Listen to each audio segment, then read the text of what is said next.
Welcome to Samba Samba. Enjoy the video. You begin by creating the repository and cloning it. This is the first actionable step. Initialize with a README and git ignore so you avoid noise later.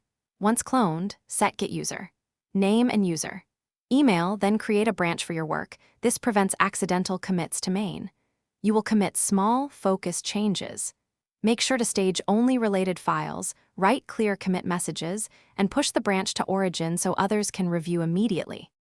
You now focus on the complex middle, crafting commits and a clean pull request.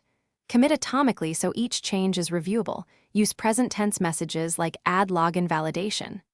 Once pushed, open a pull request, explain the why and how, and link related issues.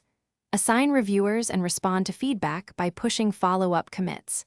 If history gets noisy, interactive rebase to squash and clean commits before merging. This preserves a readable main branch. You complete the process by running CI and resolving any merge conflicts locally.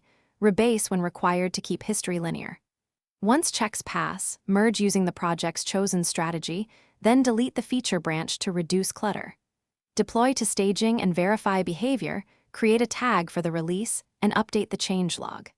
If things go wrong, roll back using the tag or revert commit. Keep CI logs and error messages handy to pinpoint the issue quickly, and roll forward with a fix. Thanks for watching. Consider subscribing if we helped you.